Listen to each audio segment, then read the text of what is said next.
Sa mundo ng social media, marami klaseng makikita mga tao. Tunay at peke, hunyang no at iba pa. Magbasta, maniwala, content, pusisiin kung tama. May pabebe, may tanga bobo, may matalino, magaling eksperto, may bayaran, mga payaso. Sa kanila, sa mundong ito, kailangan mong mangat sa iba.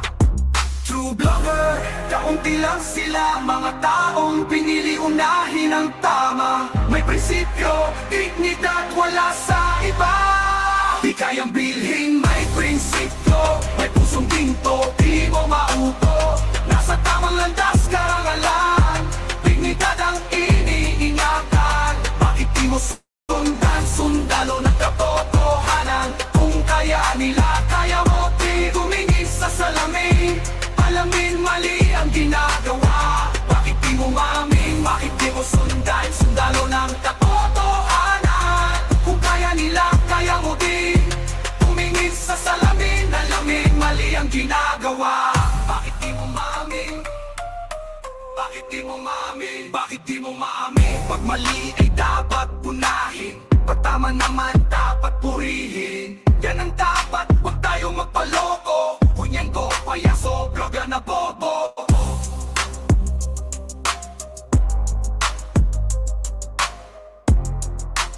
Kaunti lang sila, mga taong pinili unahin ang tama. May prinsipyo, dignidad, wala sa iba. Di kayang bilhin, may prinsipyo, may pusong ginto, di mo mauto. Nasa tamang landas, karangalan, dignidad ang iniingatan. Bakit di mo sundan, sundalo ng katotohanan? Kung kaya nila, kaya mo di tumingin sa salamin. Alamin mali ang ginagawa. Bakit di mo maamin, bakit di mo sundan, sundalo ng katotohanan? Kung kaya nila, kaya mo din tumingin sa salamin. Alamin mali ang ginagawa. Bakit di mo maamin, bakit di mo sundan, sundalo ng katotohanan? Kung kaya nila, kaya mo din tumingin sa salamin. Alamin mali ang ginagawa. Bakit di mo maamin?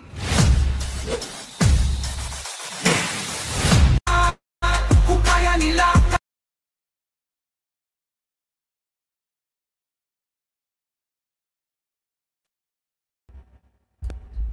Yan. Maraming magandang gabi sa inyo lahat, mga kambag. At syempre sa ating mga kabatas na nandyan, naka-tune in.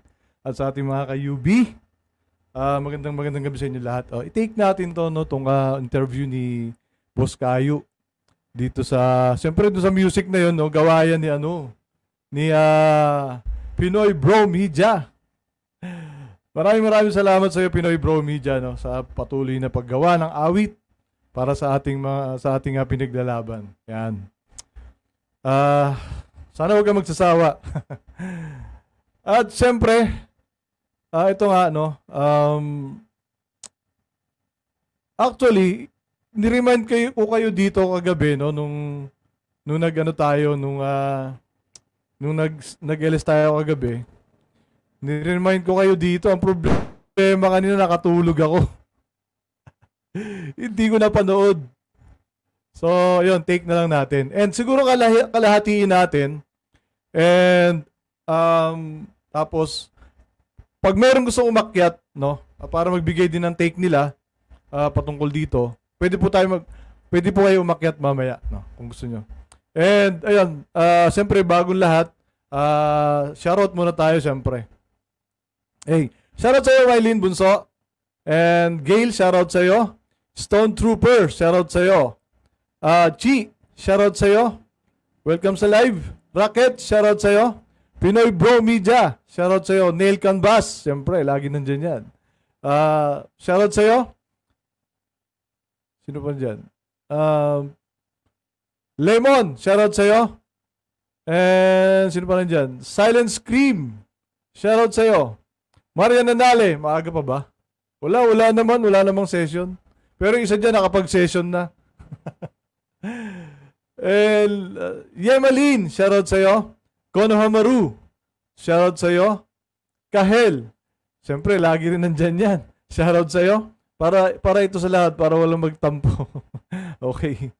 Hey Marie, shoutout sa iyo. Welcome sa aking munting channel. And Chi, sino pa rin dyan? Marie. Yan. Emily, Ma'am Emily Soldner, magandang gabi po sa inyo. Good morning po pala dyan sa US. And John Noodles, shoutout sa iyo. Welcome sa aking live. So yan, panoorin natin si Boss Kayo. Umpisa natin dun sa pinaka-umpisang tanong niya, no? Okay. Opo, narinig na. Malinaw. Opo. Bali, yun nga po, no, baka po may correction kayo sa lahat ng sinabi ko.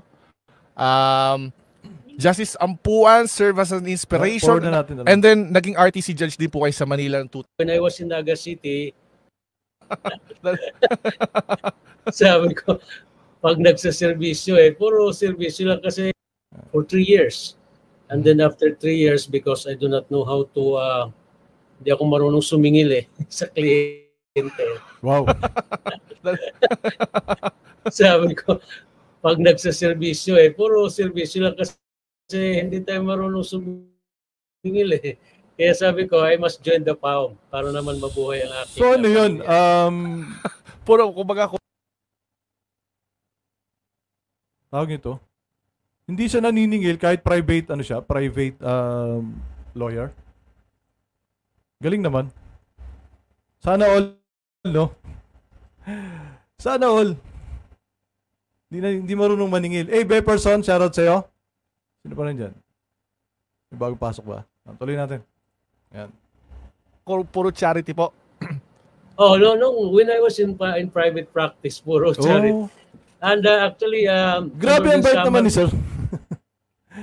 Oo. Walang political doon. Talagang gusto lang niya tumulong. No, nagpa-practice. Imagine matalino na, mabait pa. Din ako because I was before I joined the prosecution service, I actually taught in the university as professor of the College of Law in the University of Eastern Philippines. And when we were professor at that time, we were allowed to practice by the president. Oh, okay. Boss Kayo, shoutout sa'yo. Nag-practice din ako in Northern Samar. And while... Boss Kayo, shoutout sa'yo. Congrats Galing na interview mo. Pahiram. Ayun. Tuloy. In Northern Samar practicing law, ang aming mga doon, mga pakonsuelo ng aming mga kliyente ay mga gulay, mga manok, minsan kambing. Ano po ang sinasabi niyo sa sarili niyo kapag tapos po niyo? Parang may alam mo ganyan, may kilala kasi akong abogado from La Union, no. May parang nagganon din, no. Tumutulong din. Ang binabayad sa kanila, manok, gulay, ganyan. Totoo pala. Kahit kung i-present or i-represent yung isang kliyente, pag uwi nyo, ano sinasabi nyo, at least nakatulong? Oo naman. Pag uwi natin, siyempre, actually, before accepting a case, it is necessary that we have to interview first the client. May tatampo, Boss Kayo.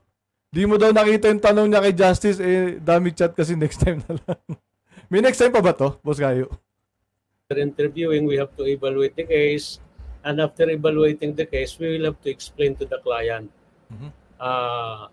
the facts, the law applicable. Ano po sinasabi sa inyo ng asawa nyo? Okay lang naman, wala puro public service So kung meron po pala, isa po pala kayo dapat na ma-awardan ng basta nakatulong, at least nakatulong award. Isa kayo doon dapat. Kasi ang ano ko Michael ang golden rule ko Although hindi ko alam kung sino ang nagsabi nito. Pero ang golden rule ko is do everything with a good heart and expect nothing in return. Ayun po yung difference. Grabe no. Gumawa ka ng mabuti sa kapwa mo and huwag ka mag-expect ng balik. Grabe, no? Hindi kaya to ni Idol. Yung kay Idol kasi, pakunwari lang na may na walang balik. Pero hindi lang nakikita ng mga Tulfo fanatics na may mas matindi yung balik, no? Mas matindi yung pag tinulungan sila ni Idol, mas matindi yung balik, mas malaki. Sa iba, kay Shanwin naman, okay, good. Pleasant evening sa'yo, Cesar. Cesar Gabriel. Hey, where Doc? Shoutout sa'yo, 2.0. Galingan ng tanungan ni Boss Kayo dito eh. Hence, tama nga po naman. Yun yung kahit ako elementary pa, yun yung rule na aking sinusundan eh. Gawin lahat ng mabuti at huwag mag-expect kung ano man ang tama naman po yun kapag hindi ka nag-expect na return. Pero pag nag-expect ka na, parang there's something wrong with your tulong na, no? Oo naman, ganun yun eh.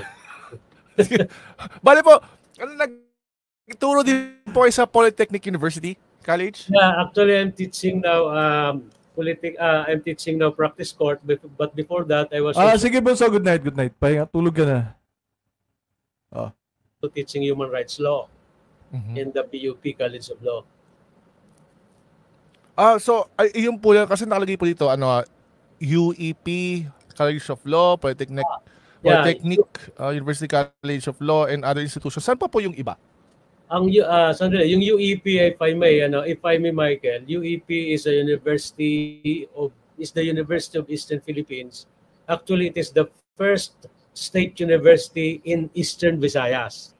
And in that university, I graduated my agricultural and biosystems engineering.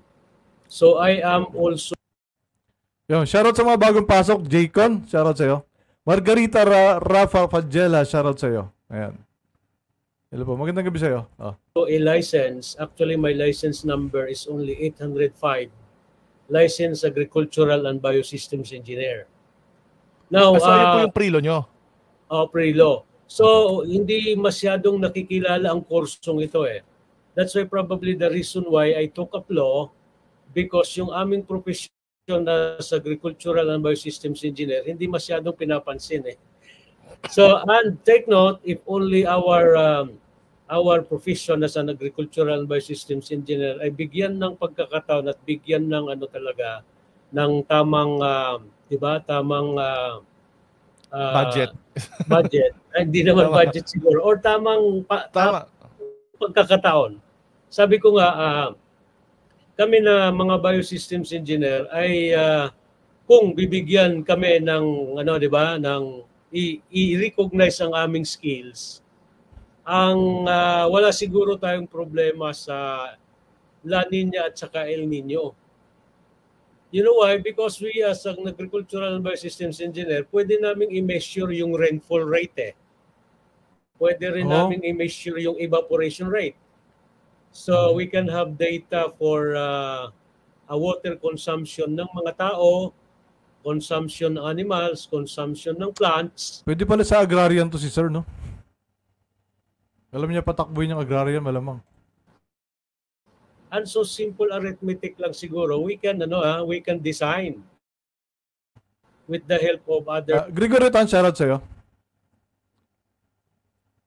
Professional engineers, we can design a big reservoir that will sustain the entire water needs of the entire population in 1 year. Just imagine, I had a visitor one time from Israel who is an agricultural and biosystems engineer. We were having lunch in a restaurant. And sa Pag-asa rin, no? Joe Noodles. Umulan, habing kami kumakain. Alam mo kung anong sabi ng Israeli engineer? Sabi niya, what a waste. Kasi sa Israel, hina-harvest ang rain. Kasi may pagka-desierto po doon no? Parang may po doon no? Dito sa atin, hinahayaan yung rain natin para masira yung ating kapaligiran, para masira ang kabahayan, para masira ang ating mga pananim. Sa kanila, hina-harvest. Isa po yun talaga sa advocacy nyo, like environment po talaga. Yeah. At saka yung kasi doon sa kanila, parang desert yun eh. Parang, di ba? Hindi kagaya din sa atin na mayaman tayo sa tubig eh. Na unti-unti na rin nawawala dahil sa deforestation. Diba? Magkaroon tayo, hindi lang environment. Siguro it's time na nga rin, no? Kasi nga, pag El Nino, problema rin natin. Pasok yung engineer spirit nyo, no? Papasok yung engineer spirit nyo. Magkaroon tayo ng magandang production, agricultural production, nang sa ganon, hindi na tayo mag-i-import. Alam mo ba, Michael, yung aming, ang mga classmate namin when Ang close na close kayo, Boss Kayo. Michael talaga tawag sa'yo. Close na ba kayo ito, Boss Kayo? we were studying in At home na at home, eh, no? the university, Nakakabilib naman. mga Thai. Grabe. At itong mga Thai na ito ay nag-aaral sa atin. Siyempre, mas nakakaano kami, 'di ba? Mas advanced siguro ang aming analytical capability sa kanila kasi English yung instruction eh. Sila nahihirapan mag-English, tayo naman madali lang intindihin. Talaga close pala talaga kayo. Grabe naman. Nakaka-proud naman. Oo nga, first name basis, so 'di ba? Ganun talaga. And pareho lang pala sila ni attorney na environmentalist. Oo nga, no? Talagang may something in common pala talaga sila ni attorney. Tapos kung mag-isip sila, no, para sa mamamayan, parang iisa lang din. Ang galing, no? Applied resources pero dapat may financial support sa gobyerno. Yeah. Siyempre naman. Diyan ko din nalaman na close kami. Alright. So, nung nag-graduate sila, nakasabay namin, umuwi sila sa kanilang bansa. At that was the time na umunlad ang agricultural production ng Thailand. Up to the extent na nag-i-import pa tayo ng bigas galing sa kanila at iba pang mga prutas. So, yun yung time ni Marcos Sr. No? Naalala ko yun yung Erie. Di ba? Yung Erie, parang tayo yung nagturo dun sa Vietnam and Thailand. Tayo yung nagturo sa kanila. And tayo nag-export tayo ng bigas and then nung napalitan yung ating gobyerno, eventually tayo naman yung nag-i-import. No? And ang isa pang problema rito, Phil Erie. Yan, Phil Erie, Joe Noodles. Yan. Napanood ko yun. Yung sa pinya. Masarap naman pakinggan yung tawagin ka sa first name mo. Ayan, oo nga di ba? So, applied knowledge yung ginawa nila kaya natapos tayo, gano'n. Oh, naiwanan na kami. Ang importante niyan is natuto sila sa atin. Oo nga. And yet, mas productive sila ngayon kaysa sa atin. Oo nga. Yun nga yung malupit doon, mas productive sila sa atin. At ang nangyari dito sa atin, masakit yung nangyari dito sa atin eh. Yung mga bukid natin, ginagawang mga subdivision, dito mga bilyar. Di ba? Hindi na mula nung nawala nung napalitan yung ating gobyerno, 'di ba? Nawala yung parang nabawasan ng malaki yung suporta ng gobyerno sa agrarian. Lalo sa pagtatanim ng palay, 'di ba? And ayun. Kalaunan wala na. Bumaba yung production natin ng palay. Hanggang ngayon, sir, madami pa din na nag-aaral sa Erie, na foreign area. Hindi masarap pakinggan ang name mo kapag tinawag ka ng asawa mo. Ano ba tawag sa'yo ng asawa mo? Boss Kayo, Michael! Pero feel ko may hilig si Justice ng coffee latte. Feel mo lang. Galit asawa mo pag tinawag first name mo, Boss Kayo. Oo. Puro sementado na yung mga dating bukid. O yun nga eh. Di ba? Yung mga patubig na pinagawa ni Marcos doon, nung panahon niya, nawala na lahat yung mga irrigation, di ba? Hindi na nasuplayan ng tubig. Ang balita ko noon, parang may conspiracy doon sa nangyari na yon. Talagang hindi sinuportahan yung agrarian noon dahil sa mga oligarchs. Hanggang sa yung mga magbubukid, napipilitan lang ibenta yung kanilang mga lupain, yung kanilang bukirin dahil nga hindi na masustain. Diba? Yun ang masakit na nangyari sa atin. Puro semento.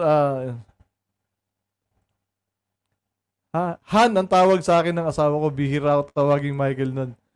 Alam mo, may problema talaga. Pag Michael tawag sa'yo, alam mo na yun. Manginig ka na. Ibang bansa nakinabang sa IRI, program ni Apo Lakay. Oo nga eh. Yun ang masakit eh. Oh. So hindi ba pwedeng pag-isipan yan dapat ng mga leaders natin? Feeling ko po dito papasok yung... Hindi pa ba too late kung pag-iisipan? Kasi nga yung mga karamihan ng bukirin nga naging ano na eh. Naging subdivision na eh. 'Di ba? Hindi pa ba huli ang lahat? Malaki pa ba yung lupain natin para maibalik yung dati? Kagaya na sinasabi ni Justice. 'Di ba? Weird kasi na pag tinawag ka asawa mo sa pangalan mo. Shoutout sa Erlinda Magmasag ka. Watching, learning, and listening from Oklahoma. Shoutout po sa mga kababayan natin dyan sa Oklahoma. Tuloy. Diyan ng corruption no? Most likely siguro. Kasi po, yes po. Ano po bang sa corruption na, ano po ba kasi may nagsabi po kayo ng Lagi kong sinasabi, Michael, na ang linaw-linaw ng provision ng Article 2, Section 1 ng ating Konstitusyon, ang nakasaad dyan ay sa Declaration of Policy, ang sabi dyan ay Yo, Magic, shoutout sa'yo. Welcome. We are a democratic and a republican state. Mm-hmm. Sovereignty resides in the people. And all government authorities emanates from the people. And so, dapat malaman ng mga taga-gobyerno, lahat ng mga taga-gobyerno, na ang taong bayan ang kanilang boss because they are considered to be public servants. Iyon ang masakit. Dapat alam ng mga politikong ito na tayo ang boss. Sabi ni Consunhi, parang sa yung parang sa yung amo eh. 'Di ba? Gustong burahin ng mga kinos ang legacy ng Marcos noon. Kaya halos lahat ng project ng Marcos binabaliwala or gagawa ang Aquino ng bago. Yan. Yan yung naging, tapos yan na rin yung naging kaugalian ng ibang mga politician. Na kapag kahit maganda pa yung programa ng nakaraang administrasyon, buburahin nila yon. Iibahin nila yon. Danas namin dito yan sa bayan namin. Masagana 99 program was really forgotten. Yes. Totoo yan, Yung Masagana 99. Naranasan ko pa yan eh. Ganoon ako katanda. Marami pa rin naman tayo mga bukirin, lalo na sa Cagayan at Isabela. Sana nga na mapag-aral na rin ng gobyerno natin yan, ulit. Sana ulit. Parang i-revive. Dati. Francis A, shoutout sa'yo. Yun, shoutout sir. Good evening sa'yo. Si MVP ang boss ko. Yun lang. Alisa Doctor, shoutout sa'yo. Tuloy. Kaya dapat magsiservisyo sila sa publiko. Hindi sila magserbisyo para sa kagalingan lamang ng kanilang mga sarili at ng kanilang mga pamilya. Grabe ang ganda ng sinasabi ni Sir. No? Ang sarap pakinggan. Kaya lang, pag inisip mo, nakaka-disappoint kasi hindi ganun yung nangyayari. Hindi ganun yung nangyayari sa sinasabi niya eh. Sana ito maging presidente eh. Sana ito yung tumakbo susunod. Kaso ang problema, yung popularity talaga eh. Diba? Parang nakaka-flatter na marinig na kayong mga politician, dapat kayo ang kayo ang servant. Ang boss, ito yung mga tao, yung mamamayan sa Pilipinas. Yan ang boss. At hindi nyo nangyayari. Diba? Grabe, ang ganda na sinasabi ni Sir, no? Tuloy. O kaya ng kanilang mga relatives. Magandang gabi sa'yo, Arthur Barrera. Dapat ang serbisyo. Sabi ni sabi ni Lemon, expectation vs reality. Iyon nga eh. Diba? Ay para sa publiko. But do you think, Justice, na they actually see it that way? Ang ganda ng mindset ni Sir, no? Sana lahat ng sana lahat ng mga politician ganito. Kagaya ni Atty. Libayan, Atty. Claire, no? Grabe, kaya nakakainggit yung Baguio eh. Nakakainggit yung Pasig. May parehas na na kaisipan.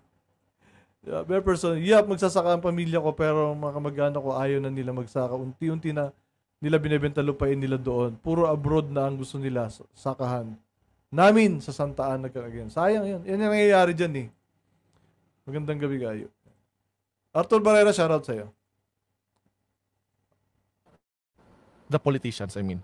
I don't know, but it's a law, ha? It's a law. It's the fundamental law of the land. And take note that all laws which is inconsistent with the fundamental law is null and void. Ayun pa yung isa. Di ba may batas na ginawa noon ang Marcos administration na bawal ibenta ang bukirin?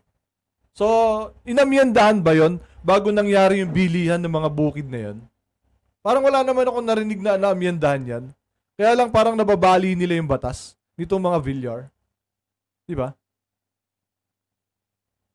Kwentang batas na yon. And take note, as Article Shoutout sa 3 iyo, kadama sa Jordan. of the Civil Code provides that ignorance of the law excuses no one from compliance therewith. Oh. So walang excuse diyan. Lahat ng tao, including how much more for government official, hindi sila pwedeng mag-feign ignorance on the existence of laws. Di ba? Correct. But Pero iba naman yung nangyayari sa totoong buhay. Di ba? Yun talaga yung batas. Walang exemption. 'Di ba? Yung batas natin sakop lahat ng tao, lahat ng Pilipino. Pero hindi 'yun yung nangyayari. Maraming 'di ba? Like convicted pero nakakatakbo sa politics. Sa posisyon. Ang tanong ko lang doon Justice, kasi alam naman natin sa culture natin, sa natin, parang they don't Sa agrarian, 'di ba? Karamihan ngayon ng bukid natin, especially dito sa Luzon, Magic. Sabi ni Magic. Nabebenta na yung mga lupa. Ang alam ko kasi may batas na ginawa ang Marcos administration noon na bawal ibenta or bawal bilhin ang bukid. 'Di ba? Kasi nga pinapangalagaan natin yung agrarian natin noon. 'Di ba? Mamaya pwede ka umakyat Magic. Sa mga gusto umakyat, no? Mamaya after siguro makakalahatiin natin 'to. Oh. Nakakatakbo nga yung mga taong convicted. Nakakatakbo nga yung mga taong may mga history. Na parang they don't see it that way. They see being a politician not for serving people but for something else. Pero yung sinad kong provision na yon, actually dapat makarating yan sa tao because it suggests, nagsasuggest yan ng people's empowerment. Pag empowered ang mga tao diyan, siguro mapupuwersa itong mga nasa gobyerno, mga elected public official na talagang sumunod sa lahat ng nakasaad sa batas. Kasi sabi ko nga, Michael, I was once asked, bakit ba sabi nila Justice mayroon laging armed conflict at what would be the solution? Simple lang ang sagot ko dun, Michael. Ang sabi ko lang ay simple lang ang gawin natin. Sumunod lang ang lahat ng tao sa batas, especially those who are in power. Para kung yung nasa leader at ang mga leaders, kung ang mga leaders ay susunod lahat sa provision ng batas, sigurado ako susunod din. Again, ang masakit kung sino pa nga yung lawmaker, lawbreaker. 'Di ba? Kung sino pa yung mga nasa posisyon, sila pa yung lumalabag sa batas. Why? Bakit? Kasi mas makapangyarihan yung pera. Kala mo talaga nag-iisip si Michael Para maganda magbigay ng opinion doon sa part na Hawaiian o Screamer. Malamang bukas na natin matitake yun. Ang chill ng tanungan kayo, mapanakit kay Idol. Oo nga Diba? Pasimple yung mga tanong ni Boss Kayo Pero may tinatamaan Kung tinatamaan Pwede yata ibenta pero di pwedeng i-convert sa iba. Pwede ibenta, tama. Tama pala, pwede ibenta. Pero hindi pwedeng i-convert. Yun. Kahit sa probinsya, Sir Mag, yung mga tubuhan ginawa ng subdivision. Kung akit, meron po, maglalagay ako ng hagdanan mamaya. Tuloy. Susunod din ang lahat ng tao sa mga batas natin. Take note na ang batas, ito ay mga, di ba, ito ay mga alituntunin na dapat sundin na ginawa ng ating Kongreso para ito ay sa kabutihan ng lahat. Correct. Kaya mandatory, dapat siya sundin. Ang hindi ko alam, bakit may mga tao at paminsan-minsan ang sabi nila, mga leaders pa, ang hindi sumusunod sa batas. Diba? Nakakarating din sa kanya. That's true. Idol, pili ka, isang suntok o 10 pitik. Pag ako, isang suntok na lang. Saan pitik, boss, kayo sa tenga o sa ilong pasalungat? Ang isnabi ng job ni Sir Kayo dyan, naglalahatay. Kaya nga aba, bahala sila dyan, nagtatanong lang ako. Pa-job-job lang. Si Idol ba yan, lolumag? Malamang.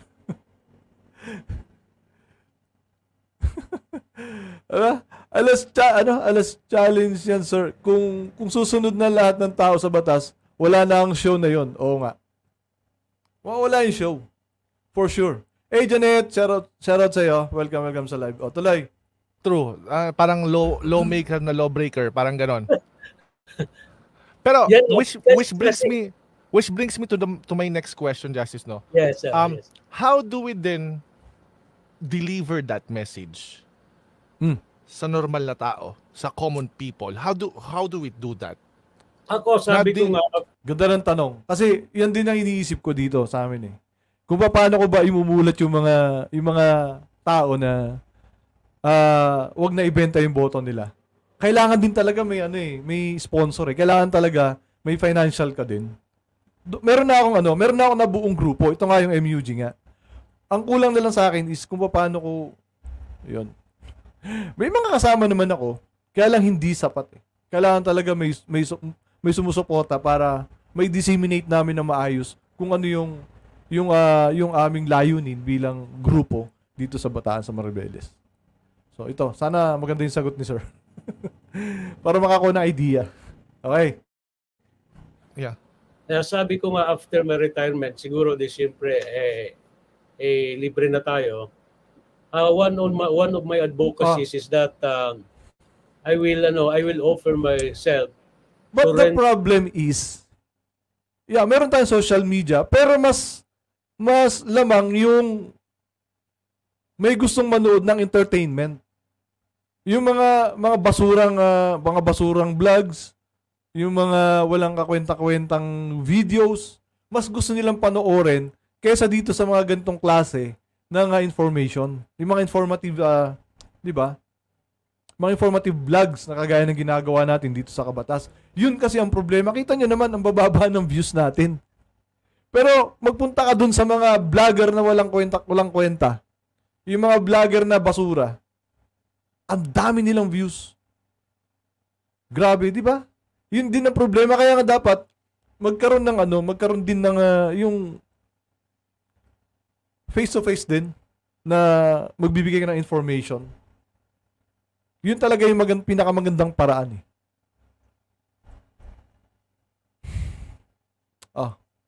Their free legal clinic to urban and rural poor communities. Para malaman ng taong bayan ano ba talaga ang kanilang... yun. Tama yung sinabi ni Sir. Sa mga rural, yung mga urban. Kumbaga yung mga laylayan, like dito sa amin, sa mga bundok-bundok, ganyan. Kailangan talaga, talagang bibigyan mo talaga ng panahon.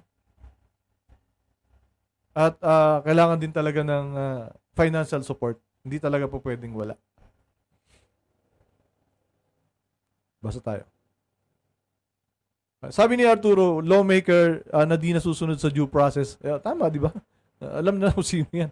Alam mo, sir, magmatalino ng mga tao ngayon, yung mga natututo sa tinatanggap nila yung bayad. Pero yung gusto nila, marami ng ganyan. But mas marami pa din yung hindi. Kapag educational and informative, konti ang subs. Oo nga. Totoo yan. Makapalang balat, parang buhaya. Yung mga channel na walang kwenta pero daming views, RTIA. Matawid, dagat at kabundukan. Karapatan, ano ba talaga ang dapat nilang gawin para sila ay makatulong naman sa pagpapaunlad ng ating bayan.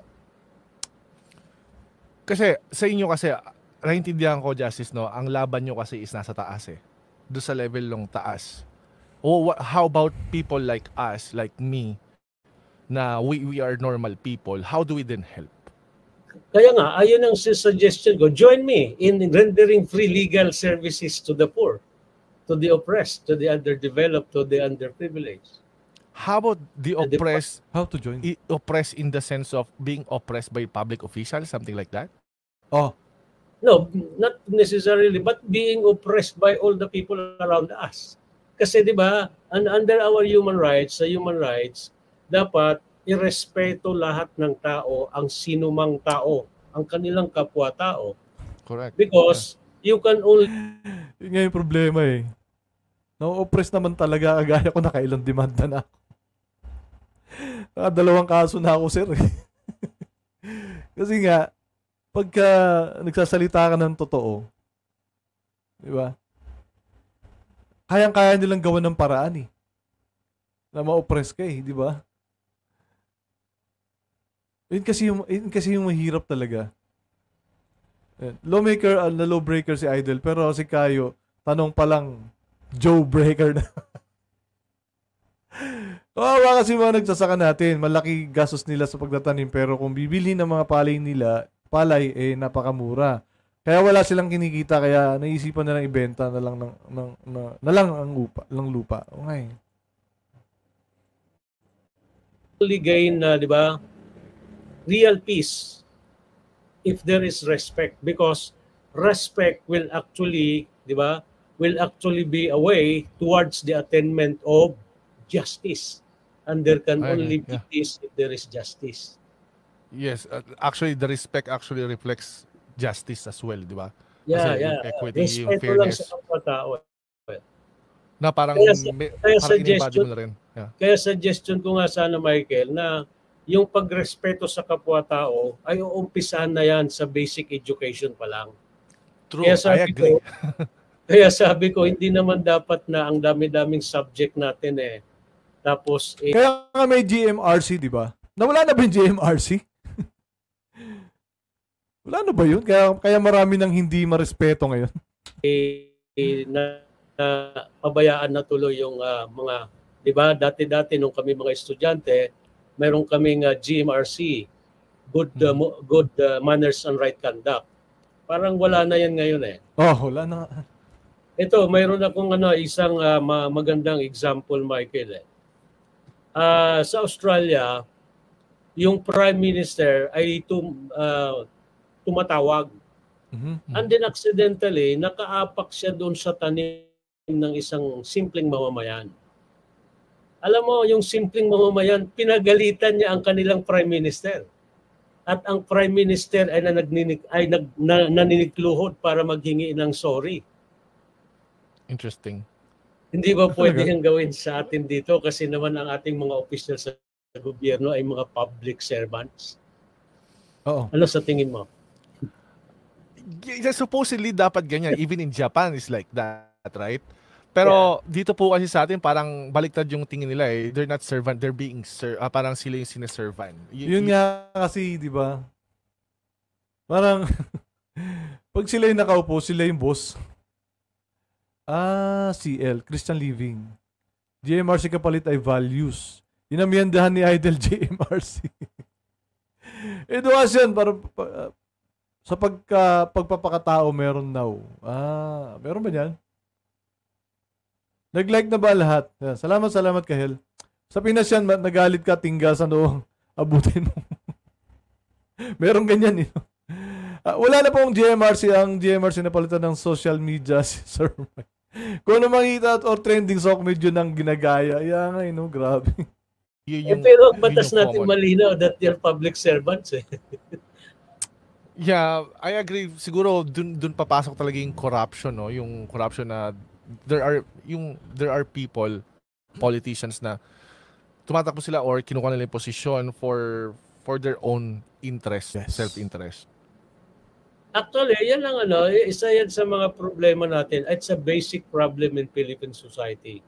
Ang Correct. tawag ng mga diyan, ang tawag ng mga ng mga Shoutout sa'yo, no comment. 1 week kang hide sa channel. aktivista nung araw ang tawag nila diyan ay burokratang kapitalismo.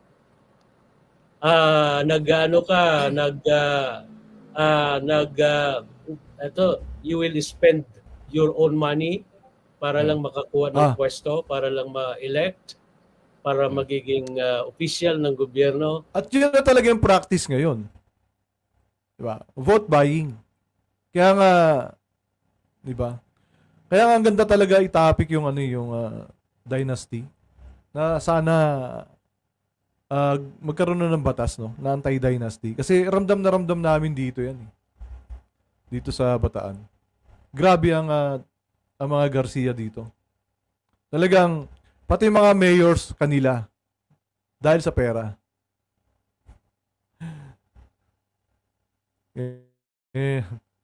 At in return, siyempre, you will be looking for yung return of investment. Yeah. So, ewan ko kung naano nyo yun, na obserbahan nyo yun, na ganun ang nangyayari ngayon.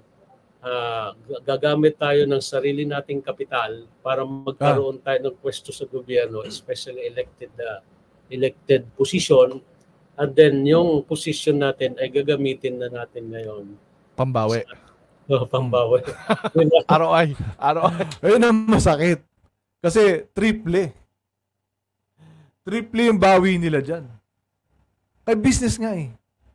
Kaya kapag nag-dynasty na, dito sa amin nga, tawag sa kanila family business na eh. Family business na eh. Kasi lahat sila magkakapatid eh. Nakaupo na eh. Kaya isolated kami dito.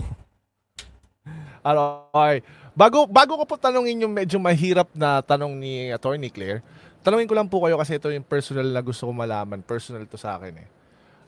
Ano po yung kape nyo? Black o with creamer? Black kape? Ano po ang kape nyo? With creamer o black coffee? With creamer ako lagi eh. Kasi with creamer eh. Sige po. Bali, ito na. Tinanong po ni... Puro salungat eh.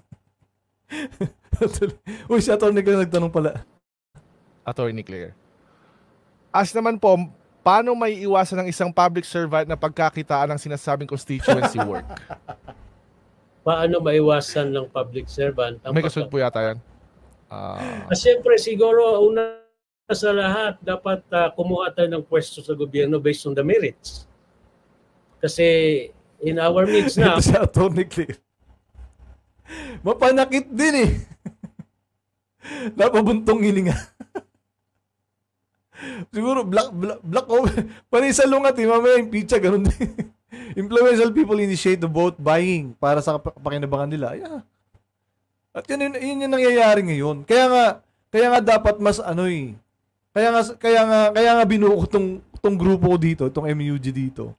Para makapag-disseminate ako ng information na masama talaga ang vote buying. So, ang problema ko lang is kulang talaga ako sa support. Yun lang.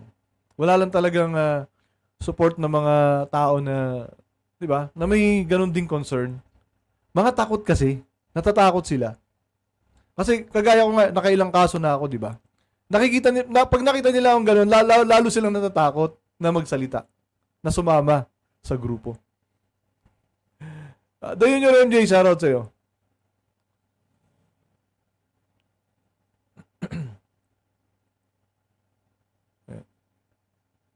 Sabi ni Francis A. Putik deal breaker na tanong yan. Kaya nga eh. Para bagang pag nakakuha ka ng pwesto, it's whom you know, not what you know. Correct. So kung ang pagkuha natin sa pwesto ay nakabatay sa merito, then we will do Alam mo, ang malupit pa dyan, hindi lang mismo yung nakaupo ang nagkukurap. Pati yung mga nasa paligid niya. Lahat ng kakampi niyang politician, lahat yan. Kaya hindi tayo talaga, kaya talagang hanggang ngayon mahirap pa rin tayo. Best we can in order to Even SK nga eh. May corruption na eh. perform the mandate of that position. Hindi tayo naghihintay ng kahit anumang suhol. Hindi tayo naghihintay ng kahit anumang, di ba? Anumang gift. Kasi under our laws, Oh. Yes. kapag ka ikaw ay kapag ka ikaw ay tumanggap kahit kapilang, black man o may krimer,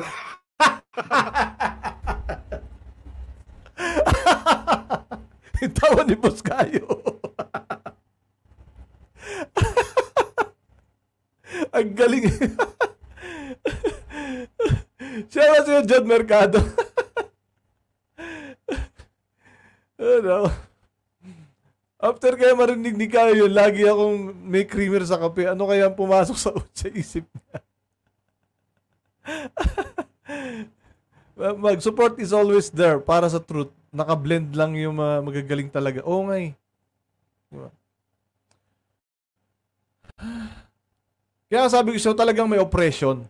Kaya maganda yung tanong ni ano kanina. Yung sinabi ni Kayo kanina, no? Yung oppression. Talagang may oppression talaga. Ako nga eh, di ba? Sento, The Chubby Game Geek 2.0, shoutout sa'yo. Sub na kayo dyan kay Sento, mga kamag. Melo nag-celebrate. Si Melo nag-celebrate na maaga ng debate anniversary daw. Sinaktan mo na naman. kung ito ay related sa position mo, it's already a violation of the anti-graft and corrupt practices. Naalala ko nga po, Justice, naglabas po ang Supreme Court like noong June 21 na nagkaroon sila ng parang channel na pwede ka na mag-report ng mga ganong klaseng corruption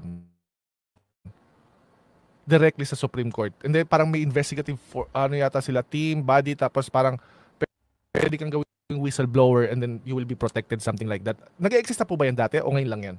Hindi ko alam. Baka ngayon pa, pero but it is a welcome development, Oh, yes po, tama po. Kasi parang shoutout sa'yo, Teresa Rans. Oo nga, nag-release na yung kay ano nun, yung kay Duterte. Parang wala naman nangyari doon.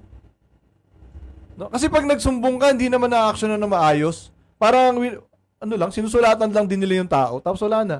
Wala namang investigation na nangyayari. Kaya nawala lang din yun eh. Diba? magiging anonymous yung pagsumbong mo doon, and then you will be protected kasi parang sa mga judges yata pilit, tsaka yung mga officer of the courts, yan, something like that. Parang yun yung pwede mo isumbong.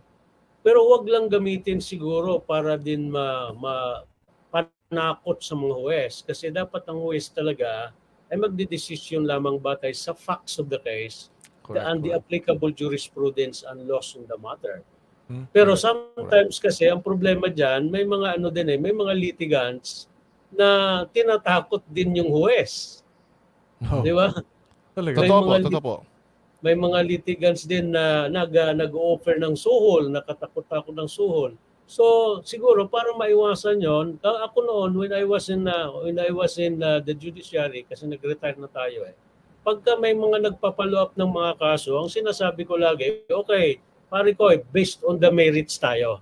Mm-hmm. Your case shall be decided based on the merits of the case. Kung ano yung facts established during the trial, because trial is actually, di ba, a requirement of the due process clause of our Constitution. Kung anong na-establish doon, at after analyzing it, kung ano yung applicable law, ano yung applicable jurisprudence, yan ang basihan ng desisyon ng isang huwes. So wala siyang pressure from anybody from outside. Supposedly. Yeah, dapat Supposedly. natin. Pero ano po, Justice, in any form, lalo na siguro sa public service or public officials, yung padrino system po ba is always a form of corruption? Of course. Siyempre. Kaya I'm always advocating on meritocracy. Mm-hmm. Yeah. Merit system. Merit system dapat yung natin. Yung shoutout sa'yo, Alan TV Vlog. Ito yun eh.